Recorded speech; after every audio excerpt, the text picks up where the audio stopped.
So remember, I told you we spent $20,000 for the mobile home. If you take $20,000 and you divide it by 900, that's going to give you 22.2 months. And what does that really mean? That means that mobile home is going to be paid off in 22.2 months.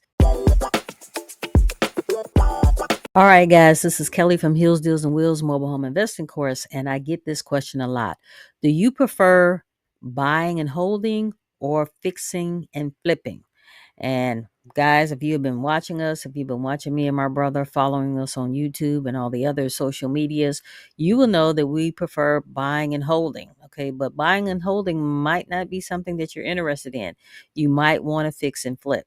So let's talk about buying and holding, and we're going to also talk about fixing and flipping mobile homes. First of all, you have to figure out what your end goal is going to be. What is your end goal?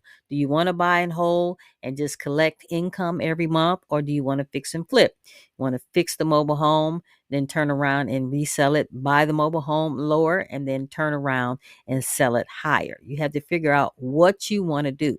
Another thing you have to worry about is, are you handy? Whether you're buying and holding or whether you're fixing and flipping, are you handy, or are you going to have to rely on a handyman or a contractor in order to do the repairs in your mobile home? Another thing you're going to have to worry about, whether you're buying and holding or fixing and flipping, is what is your financial situation? Do you have some capital coming in, or do you have business lines of credit and business credit cards? Because anything can happen when you're buying and holding. There's some repairs that might have to be done, or if you're fixing and flipping, for sure there's some repairs to be done. So some new investors seem to think just because they buy newer model mobile homes that sometimes repairs aren't necessary, and that is furthest from the truth. This is the main reason why me and my brother do not buy mobile homes without having our contractor or our handyman look at the mobile home first. So be very, very careful with that. So when we're talking about buying and holding, and we're talking about fixing and flipping, you have to figure out what your goal is. Do you want your money coming back slowly over several years by buying and holding and possibly renting the mobile home out? Or do you want your money immediately? And if you want your money immediately, then fixing and flipping might be what you want.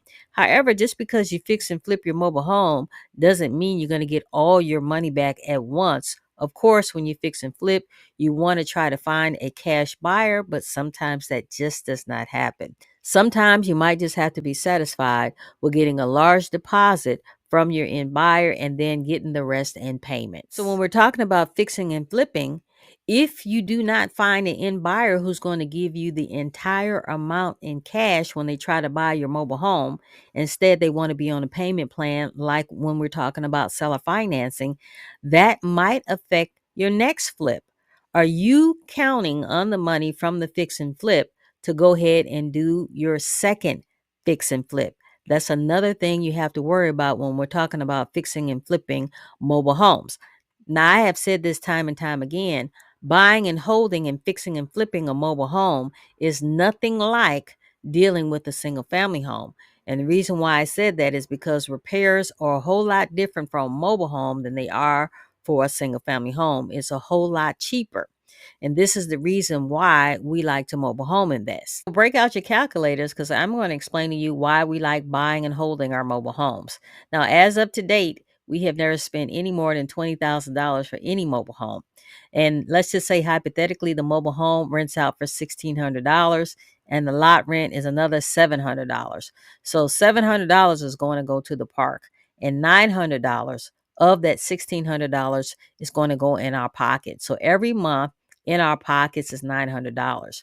So remember, I told you we spent $20,000 for the mobile home. If you take $20,000 and you divide it by 900, that's going to give you 22.2 months. And what does that really mean? That means that mobile home is going to be paid off in 22.2 months. You will be free and clear of owing any banks or anybody, because either you use business lines of credit or business credit cards in order to purchase that particular mobile home. Join me at Heels, Deals, and Wheels mobile home investing course. We can even do a quick 30-minute free Zoom to see if my course is something that will fit you.